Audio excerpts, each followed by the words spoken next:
미국의 개척시대 때의 일이고요. 제임스라고 하는 설교가 집안에 있었던 일입니다. 어느 날 제임스가 이제 외출을 했다가 집에 돌아오는 길에 어느 길 잃어버렸던 검정색으로 생긴 개 한 마리를 말하자면 주워가지고 데리고 집으로 온 거예요. 아들이 둘이 있었는데 굉장히 좋아했던 것이에요. 그런데 그 개의 특징이 있었는데 검정색으로 윤기가 나게 아주 멋지게 잘생긴 개였는데 꼬리 부분에 보게 되면 맨 끝 꼬리에 흰털 3개가 그렇게 있었대요. 근데 어느 날인가에 신문을 보니까 신문에서 잃어버린 개를 찾는다라고 했는데 모양 생김새가 자기가 데리고 왔던 그 잃어버렸던 개를 집으로 데리고 왔는데 똑같은 그렇게 모양새가 생긴 개가 그 개였던 것이에요. 그런데 가만히 살펴보게 되니까 아들 둘이 그 개를 얼마나 좋아했던지 돌려주기를 싫었던 것이에요. 그래서 혼자는 할 수 없으니까 애들 둘을 불러다가 개를 잘 찾게 해가지고 꼬리 뒷부분에 있는 하얀 털 3개를 뽑아 버렸대요.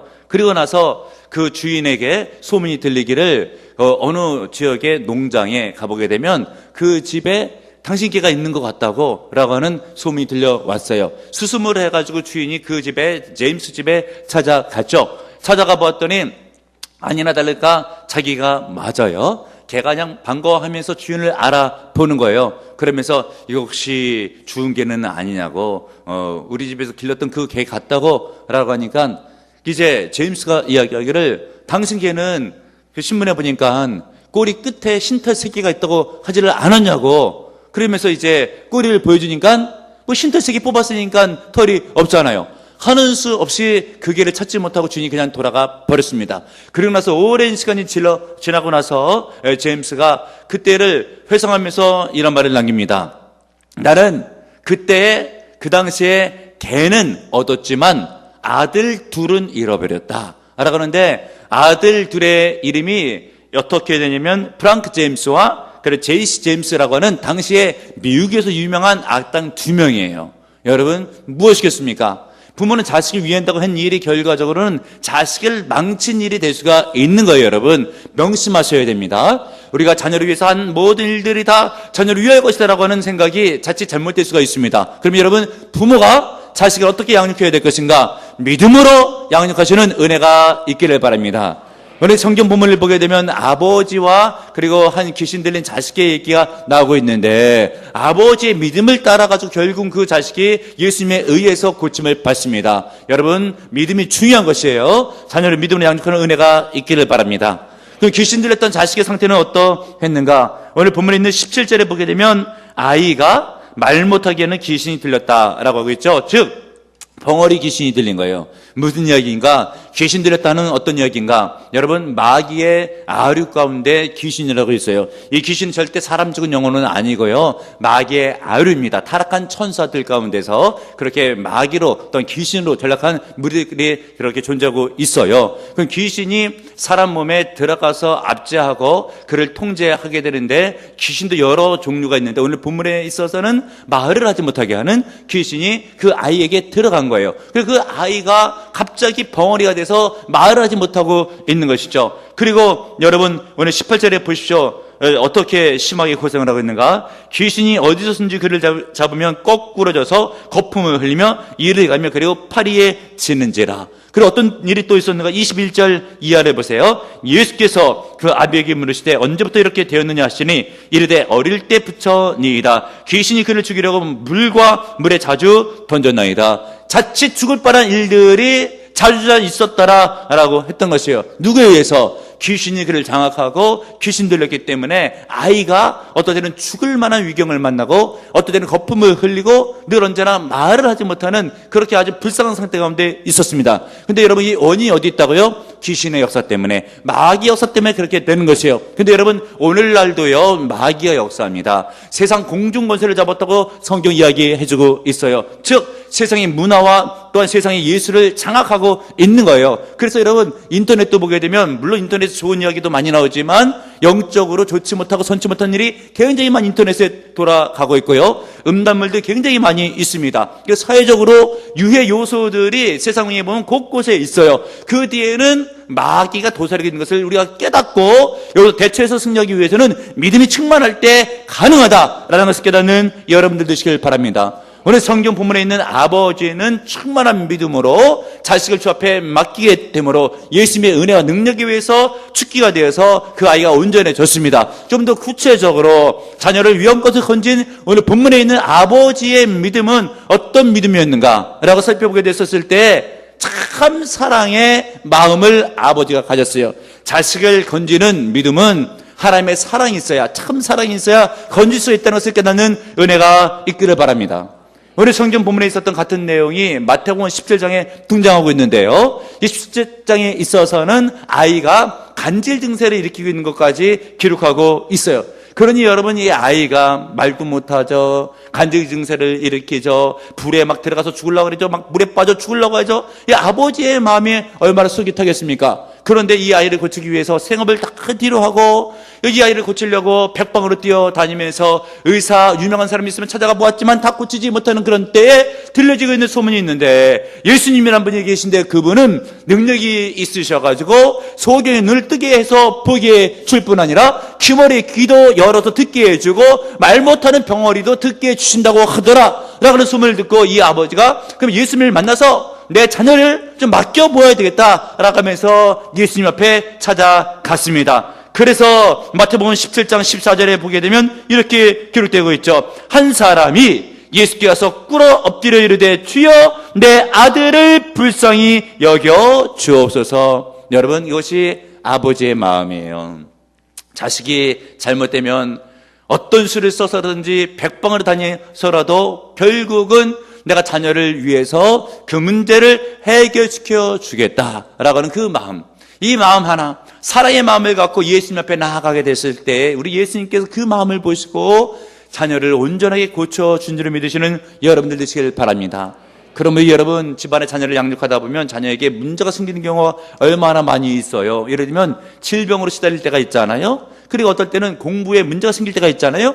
어떨 때는 신앙생활에 문제가 생길 때가 있잖아요. 어떨 때는 애가 시무룩해 해서 영적으로 아니면 심적으로 다운될 때가 있어요. 이런 모든 문제가 있었을 때 여러분, 우리가 부모가 되어서 잘 해결하려고 해도 안 될 때가 있잖아요. 그러나 여러분, 참 사랑의 마음이 있으면, 하나님을 향한 제대로 된 사랑의 마음으로 자식을 성경적으로 사랑하게 되면 그 자녀는 우리 주님의 은혜를 받아서 온전한 자녀로 잘 양육될 수 있다는 것을 믿으시는 여러분들 되시기를 바랍니다. 근데 문제는 무엇인가? 내가 자녀를 사랑한다라고 하면서도 그 사랑하는 방법이 성경적인 방법이 아니게 되었을 때는 자칫 역효과가 나고 잘못된 방향으로 일이 진행될 수가 있더라라고 하는 것도 깨닫는 여러분들 되시길 바랍니다. 그러면 여러분, 부모가 자칫 잘못 교육시키는 일들이 우리의 생활 가운데서 어떤 점들이 있을까라고 한번 생각해 보면요, 이런 일들이 있을 수가 있습니다. 자기의 자녀를요, 자기의 소유물로 여기는 경우가 있어요. 우리가 이런 얘기는 한두 번 들어보거나 한번 겪어볼 수도 있는 그런 일인데요. 어떤 노신사가 길을 걷고 있었는데 어느 부모가 자식을 때리는데 도 이상으로 심하게 때리는 거예요. 그래가지고 노신사가 이야기를 하는 거예요. 아무리 자기 새끼라고 그래도 그렇지 그 정도로 때리면 되겠냐고 이야기를 하는 거예요. 그랬더니 그 아버지가 노신석이 하는 얘기가, 내 새끼 내가 때리는데 당신이 왜 참견이냐고 그렇게 따졌더라라고 하는 것이죠. 근데 여러분, 가만히 그 말을 들어보게 되면 내 새끼를 내가 때린다라고 하는데 과연 이것이 내 새끼가 맞는가라고 보게 됐었을 때 그냥 표면적으로는 맞겠지만 영적으로 깊이 들어가게 되면 실은 집안에 있는 자녀는 내 새끼 이전에 누구의 자녀인가? 하나님의 자녀예요. 왜 그런가? 내 새끼라고 한다면 여러분, 내가 마음대로 얼굴 생김새 조정해가지고 원하는 때에 아들이나 딸로 낳아야 되는데 그렇게 한 사람 있으면 낳아보라고 그래요. 결혼했더니 애를 갖고 싶은데 내가 몇 월 며칠 날 얘를 낳아야 되겠다라고 맘먹는다고 해서 그날 나옵니까? 그리고 나서 내가 어느 날인가에 내 새끼니까 내가 아들을 낳아야 되겠다고 하면 꼭 아들이 나옵니까? 어떤 집안은 아들 낳고 싶어도 딸이 나오고 어떤 집안은 딸을 낳고 싶은데도 아들이 나오잖아요. 그거 누가 하고 있어요? 하나님께서 다 하시는 거예요. 어느 집안 가운데 하나님께서 내가 아들을 몇 날 몇 시에 그 집안에 보내겠다 라고 하면 그 집에 아들이 그 시각에 가게 되어 있어요. 하나님께서 주관하시는 걸로 믿으시는 여러분들 되시길 바랍니다. 그러므로 자녀의 참된 소유는 하나님께 있음을 인정하시고요, 소유권은 하나님께 있지만 여러분, 중요한 것은 또 무엇이에요? 관리만 내가 하는 것이지 소유는 하나님의 것이다. 믿고 깨닫는 은혜가 있기를 바랍니다. 그리고 또 자녀에 대해서 잘못 생각하는 것 중에 하나가 뭐냐면 자녀를 부모의 한을 풀어주는 대상으로 생각하는 경우가 있어요. 예를 들면 자기가 의사가 되고 싶었다. 근데 시험에 낙방하고 잘 되지가 않는 거예요. 그러니까 자녀를 낳으면 반드시 의사를 시켜야지 라고 해가지고 자녀가 클 때마다 너는 의사가 돼야 돼, 의사가 돼야 돼. 애도 공부도 아빠만큼 같이 못하는 애를 데리고 억지로 의사가 된다고 해가지고 걔가 되겠습니까? 자기도 못 됐는데 그럼 자꾸 부담을 더 줘요. 그렇다고 되는 게 아니잖아요. 그럼 이 아이를 어떻게 키워야 되겠습니까? 내 생각대로 말고 하나님께서 이 땅에 보내신 목적과 의도가 있어요. 하나님의 뜻을 깨닫고 하나님의 뜻에 그 아이를 맡겨야 됩니다. 깨닫는 은혜가 있기를 바랍니다. 그런데도 불구하고 반드시 내가 못했던 일을 너로 하여금 해야 되겠다라고 애한테 부담을 주게 되면 애가 눌려요. 될 수도 있지만 안 될 확률이 더 많고요. 인생이 비참하거나 부담스럽게 될 경우가 많이 있습니다. 자녀를 하나님의 계획대로 하나님의 뜻에 맞추어서 키우시는 여러분들 되시길 바랍니다. 그리고 또 자녀를 교육시킬 때 잘못 교육시키는 것이 무엇인가? 자식을 남하고 비교를 하는 거예요. 참 이것이 잘못된 일들인데 우리는 뭐 잘되려는 마음으로 부모들 가운데도 그렇게 하는 분들이 있지만 잘 들으셔야 됩니다. 굉장히 역효과를 내는 게 비교 교육이라고 하는 것이에요. 예를 들면 자녀가 공부를 못했어요. 그랬을 때는 네 언니 좀 봐라. 네 언니 반만 따라가라. 이런 얘기로 막 교육을 시켜요. 비교시키면서. 그리고 구체적으로 306동 406호에 있는 철수 봐라. 공부를 얼마나 잘하냐. 막 이렇게 하면서 비교를 하게 되는 거죠. 그러면 자녀가요, 교육 잘 받아가지고 더 잘하는 것이 아니라 역효과가 날 가능성이 굉장히 큽니다. 어떤 역효과가 나는가라고 하면 자기를 비교하고 있는 그 대상 있죠. 그 대상이 싫어지는 거예요. 그래가지고 만약 언니 얘기를 했다라고 한다면 언니는 왜 태어나가지고 우리 집에 있어가지고 나를 이렇게 힘들게 했느냐. 차라리 언니가 없었으면 좋겠다. 이 생각이 강해지게 되면요, 언니는 교통사고도 안 나나. 이런 생각을 하게 되고요. 철수 이야기 꺼냈잖아요. 306도에 있는 그 철수, 보기도 싫다, 꼴 보기 싫다. 그러고 하면서 이사 나가버려라. 이런 생각을 하면서 철수를 위할 수도 있게 되는 거죠. 그러면서 또 문제가 발생하기는 비교를 당하는 자신이 열등감에 빠지면서 자기에 대해서 어떤 자존감을 잃어버릴 때가 있습니다. 왜 그래요? 언니는 공부를 잘하는데 나는 뭔가? 나는 왜 이렇게 돌대가리인가? 라고 하면서 죽어버릴까 보다. 철수는 이렇게 공부를 잘하는데 나는 왜 이렇게 못났나? 살 이유가 없어. 강물에 빠져 죽어버릴까 보다. 이렇게 생각할 수도 있는 거예요. 절대 남하고 비교해서 자식을 열등감을 느끼는 존재로 전락시켜서는 절대 되지가 않습니다. 그리고 또 문제는 무엇인가? 그 비교하는 부모까지도 원망할 수가 있습니다. 여러분 자식을 놓고 나가지고 여러분 가만히 생각해 보세요. 여러분 자식 입장 가운데 있다고 보십시오. 그래가지고 누구는 잘했는데 너는 왜 이렇게 못했냐라고 했을 때 그 얘기를 듣고 나서 참 부모님이 존경스럽다. 이렇게 생각할 자식이 어디 있어요? 참 불편하고 또 원망스럽기도 하고 미운 감정이 들죠. 그 아이가 스스로 가졌습니까? 아니면 부모가 갖게 했어요? 가만히 보게 되면 부모가 자꾸 비교하게 되니까 그런 감정을 자꾸 불러일으키게 돼가지고 결국은 부모마저 미워하게 되면 집안 꼴이 무엇이 되겠습니까? 더욱더 큰 문제는 무엇인가? 나중에는요, 하나님까지 미워하게 되어 있어요. 왜 그렇습니까? 교회 학교 다니다 보니까 듣는 말에 하나님께서 나를 창조했다고 했는데 언니에게는 IQ 좋게 창조하고 나는 IQ가 떨어지게 돌다가리로 창조하고 하나님 왜 차별 대우하냐고, 왜 나를 왜 돌다가리로 만들었냐고, 그러면서 누구는 잘나게 이쁘게 잘 만들어줬는데 나는 왜 이렇게 못나게 만들었냐고, 이게 하나님 왜 그러시냐고 라고 하면서 하나님을 미워하게 되면 누구의 책임이에요? 부모가 자꾸 남하고 비교되니까 그런 일이 발생할 수가 있는 거예요. 절대 남하고 비교하는 것은 선치 못해요. 그러면 어떻게 부모가 자녀를 양육해야 되겠는가? 믿음으로 양육하되 큰 믿음이 있어야 됩니다. 깨닫는 은혜가 있기를 바랍니다. 오늘 본문에 있는 말씀을 보세요. 22절 하반절. 아버지가 예수님께 와서 뭐라고 합니까? 무엇을 하실 수 있거든 우리를 불쌍히 여기사 도와주시옵소서. 여기서 지금 기도하고 도와달라는 건 잘하는 거예요. 근데 문장을 보게 되면 무엇을 하실 수 있거든 이라고 하는 말 가운데 우리 예수님께서 이 믿음이면 안 되는데, 그런 생각을 가지고 우리 주님께서 23절에 할 수 있거든이 무슨 말이냐? 믿는 자에게 능히 하지 못할 일이 없느니라 라고 말씀을 주신 거예요. 그러니까 우리 주님께서 어떤 일을 좀 하실 수도 있는데 혹시 못하실 수도 있는데 내 아이 할 수 있으면, 그렇게 얘기를 하니까 우리 주님께서 뭐라고 얘기하고 있어요? 나는 다 할 수가 있다. 대신에 네가 믿으면 다 할 수가 있다 라고 그렇게 이야기를 하는 거예요. 즉 절반의 믿음만 있었어요. 반신반의. 할 수도 있고 못할 수도 있다. 이런 믿음 갖고는 큰 일을 행하지 못해요. 우리 주님께서 그 믿음을 세워주기 위해서 하시는 말씀이 할 수 있거든요. 무슨 말이냐? 믿는 자에게는 능히 하지 못할 일이 없느니라. 그때에 아버지가 뭐라고 얘기합니까? 24절에 나의 믿음 없는 것을 도와주시옵소서. 이것이 잘한 거예요, 여러분. 인정한 거예요. 겸손한 마음이에요. 믿음이 올라가야 되겠다라고 그렇게 주님 앞에서 고백 자백을 하고 도와달라고 이야기를 한 것이죠. 근데 만약 이 아버지가 내가 이 믿음이 이 정도면 됐지, 그래도 자식이 문제 있어가지고 예수님께까지 데리고 나왔는데 내가 믿음이 왜 없다고 그러냐고, 그러면은 이 자식 고침 못 받았습니다. 겸손하게 믿음을 적다고 하는 것을 인정하면서 우리 예수님께 도와달라고, 내 믿음을 키워달라고, 여러분 그런 믿음을 가지셔야 돼요. 언제나 주님 앞에서 큰 믿음을 소유할 수 있도록 부족을 인정하고 회개 자복하고 아버지 도와달라고 하게 됐을 때 우리 주님께서 부유한 은혜를 부어주시면 반드시 역사는 일어나고, 오늘 성경 본문에 있어서도 그 믿음을 보시고 우리 주님께서 귀신을 내쫓아 주실 때 아이가 온전하게 된 것을 믿으시는 여러분들 되시길 바랍니다.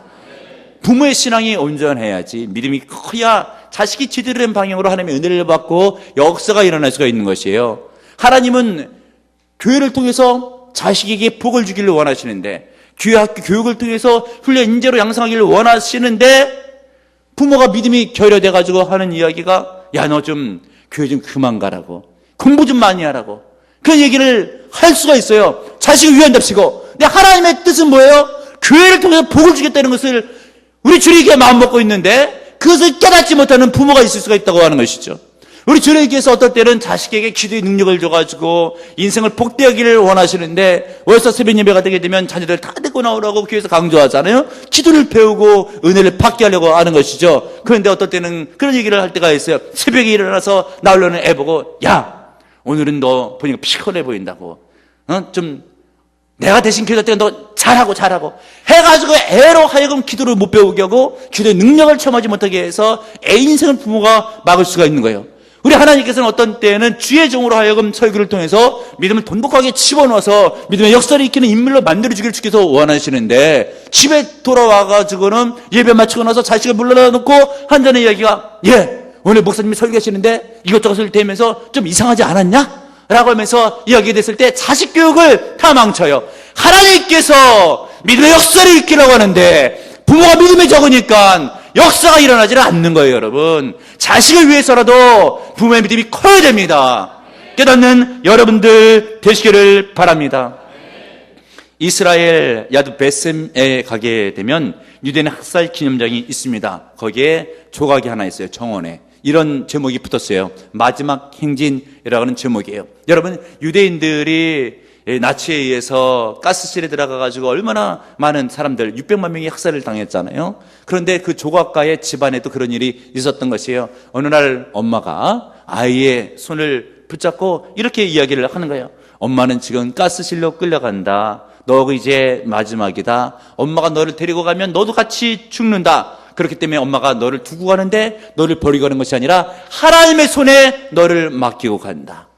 알아가면서 맡기고 그냥 가스실로 가서 이 세상을 떠나게 되었습니다. 근데 그 자녀가 병약했거든요. 엄마를 떠나서는 힘들었거든요. 그런데 그 병약했던 아들이 생각할 때 하나님이 나를 맡아주셨다 라고 생각하고 믿음으로 착할 자라나서 병마하고 싸워 이기고 훌륭한 조각가가 된 후에 나중에 그 기념장에 이제 조각을 하나 만들었는데, 엄마가 자기 손을 놓으면서 그냥 버리는 것이 아니라 하나님 앞에 맡기는 믿음의 장면을 조각을 해서 보는 이로 하여금 많은 은혜를 받게 하는 그런 작품을 남겼습니다. 무엇이 그 자녀를 잘 양육할 수 있도록 인도해 주었겠습니까? 어머니는 세상을 떠나갔지만 떠나갈 때 믿음의 모습을 남기고 갔기 때문에 그 믿음의 가마를 받았던 자녀가 잘 자라나서 훌륭한 인물로 잘 큰 줄로 믿으시는 여러분들 되시길 바랍니다.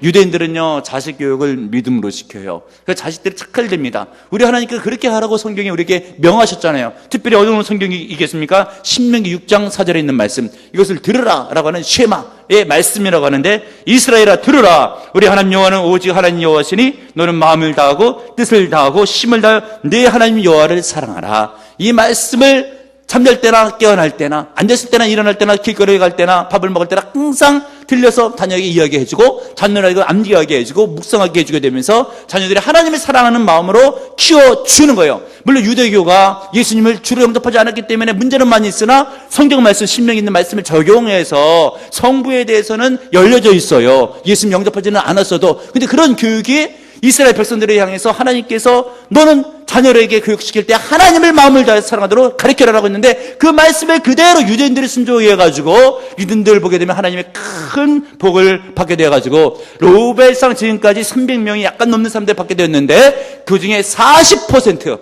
거의 절반에 가까운 사람들 다 유대인들이에요. 그리고 어느 미국의 유명한 대학교의 교수들의 인종을 퍼센티지로 민족을 나눠봤더니 35%가 유대인들이었다라고 하는 것이에요. 그래서 미국에 있는 경제계, 정치계 아주 중요한 요직마다 유대인들이 장악하고 있어서 실은 세계를 미국이 좌지우지한다고 하지만 미국을 좌지우지하는 사람들은 또 유대인들이에요. 그러면 그들의 인구가 많아서 그러는가? 확률이 높아서 인구 대비로 그렇게 되는가? 절대 그것이 아니죠. 그들의 인구는 남한 대비 5분의 1이에요. 우리가 보통 5천만 명쯤 된다고 하잖아요. 그러니까 걔네들은 어느 정도가 1,000만 명이에요. 서울시 인구가 이스라엘 전체 인구밖에 되지를 않아요. 그 가운데 있었던 인물들이 하나님의 역사를 체험해가지고 세계를 쥐락펴락 다 하고 있단 말이죠. 그럼 그들이 뭘 잘했기 때문에 그러는가를 살펴보게 되면 한국처럼 학교 교육률이 높은가? 꼭 그렇지도 않아요. 밤 12시까지 남아서 보충 수업하는가? 그렇지가 않아요. 근데 왜 그런가?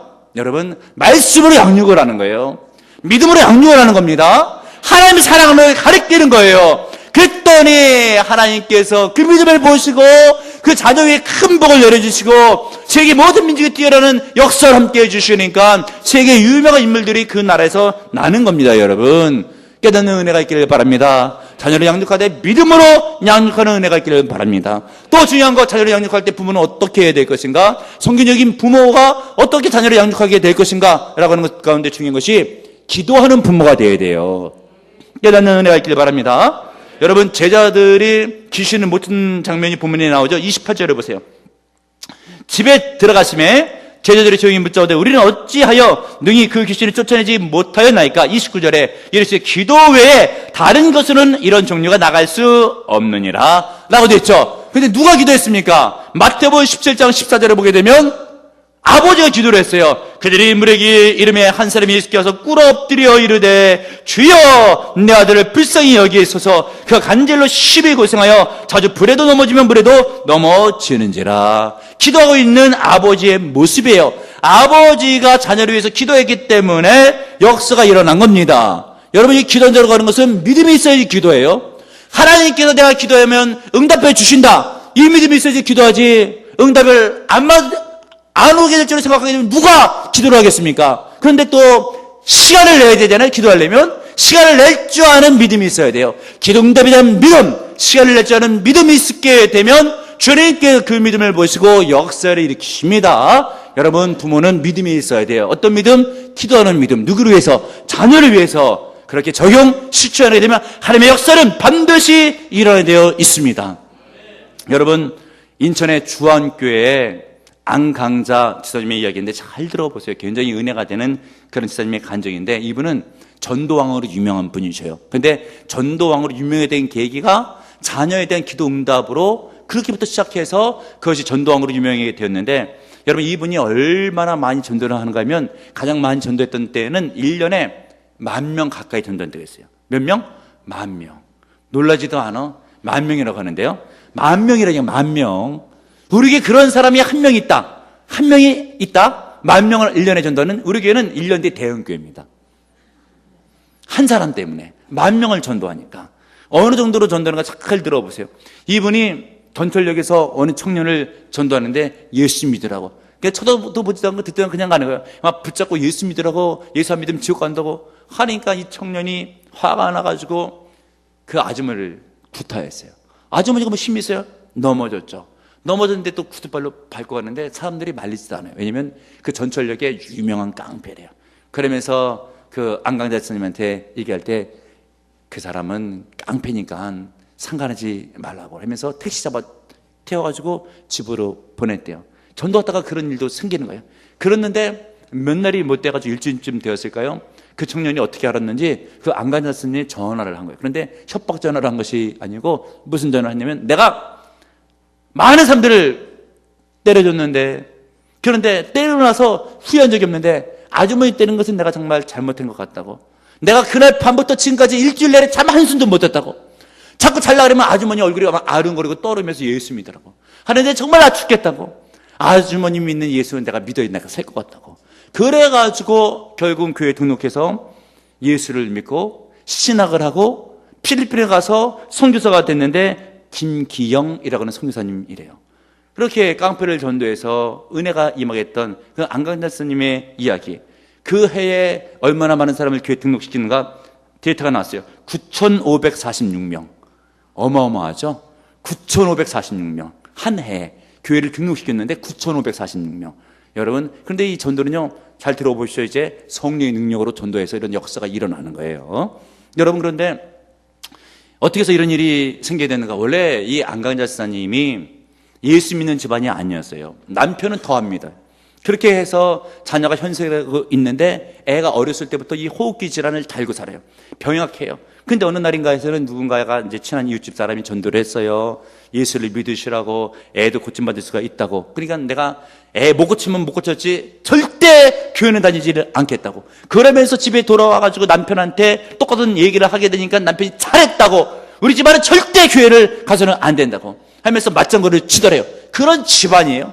그런데 이제 그 현석이가 얼마나 몸이 안 좋아지는지 중환자실로 옮겨가면서 호흡이 가빠지면서 생사에 갈림길 가운데 있는 거예요. 여러분, 물에 빠지면 지푸라기 잡는다고 하는 속담이 있는 것처럼 생각이 나는 거예요. 그런데 가가지고 도와달라고 하기에 염치가 없으니까 혼자 조용히 기도를 했대요. 하나님 살아계시면 우리 자녀를 고쳐주시면 내가 반드시 교회 다니고 주의 뜻대로 살겠습니다. 하나님도 모르는 가운데서 선기도를 하게 된 거예요. 그런데 이게 웬일이에요? 기도하자마자 하나님께서 은혜를 주셔가지고 일반 병실로, 그러고 나서 이제 태어나는 것으로 건강을 다 회복한 거예요. 그러니까 자기가 이제 두려운 마음이 드는 거예요. 하나님 살아계시네. 그래, 내가 약속했잖아 라고 하면서 남편 몰래 교회를 다니기를 시작한 거예요. 왜냐면 약속을 했으니까 하나님 앞에. 교회를 다니다 보니까 또 믿음이 생겨났어요. 그런데 보니까 남편이 그 사실을 안 거예요. 당신 왜 교회 다니냐고 이야기했더니, 내가 이만저만 해서 교회 다니는데 난 하나님의 약속을 반드시 지키겠다고. 그때부터 남편이 그 전까지는 그렇게 사랑을 많이 해줬던 아내인데도 불구하고 굿따라하기 시작하면서 내맞고 사는 거예요. 그러면서 이제 이혼해달라고 남편이 그렇게 졸라대는 겁니다. 그래도 이제 남편 구원을 얻기 위해서 기도하면서 현석이를 등에 업고 하나님이 가장 기뻐하시는 것은 전도지 라고 하면서 그렇게 전도를 하러 다니기를 시작을 했던 것이에요. 그러던 어느 날인가에 남편이 아파트 현관문을 들어오는데 갑자기 성령이 임한 거예요. 눈물이 막 흘러나면서 자기가 죄인인 것 같은 생각이 드는 거예요. 그러면서 4층이 자기 집인데 4층에 아파트 현관문을 열고 들어오면서 그냥 자빠지면서 통에 자복하면서 내가 잘못했다고, 내가 예수를 믿겠다고 그렇게 얘기를 하더래요. 그날이 어떤 날인가? 아내 안강자 수사님이 1,000번째 예물을 올리면서 남편을 구원시켜 달라고 했던 딱 첫날 되는 그날, 1,000날이 되는 그 날에 성령이 강하게 역사해서 예수님이 영접했대요. 여러분, 그 전철역에 있었던 청년도 성령 역사로 예수님 믿었잖아요. 남편도 성령 역사로 예수님 믿잖아요. 성령이 역사해야 예수님을 믿는 거예요. 그래가지고 이 남편이 교회 다니면서 세례받고 남편이 집사가 됐어요. 김상순 집사님이셔요.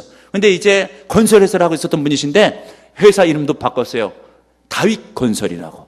그래서 믿음이 충만한 집안이 되었어요. 이 모든 일들이 어떻게 해서 일어났다고요? 기도해서 자식의 병을 한번 고쳐보겠다고 기도하는 그 믿음을 통해서 기도하게 됐을 때 나중에 전도왕도 되고 가정도 다 믿음으로 서고 남편도 구하는 역사가 있게 된 거죠. 여러분, 믿음의 사람은 반드시 기도를 해야 되고요, 자녀를 위해서 깨어서 기도할 때 우리 주님께서 기뻐 받으십니다. 성경 말씀이에요. 예레미야 2장 19절, 초저녁에 일어나 부르짖을지어다. 내 마음을 주의 얼굴에 물붓듯 할지어다. 각 길 어귀에서 주려 기절한 내 어린 자녀들의 생명 위에서 주를 향하여 손을 들지어다 하였도다. 초저녁에 일어나서. 그럼 목사님, 그럼 저녁 기도해야 되겠네요.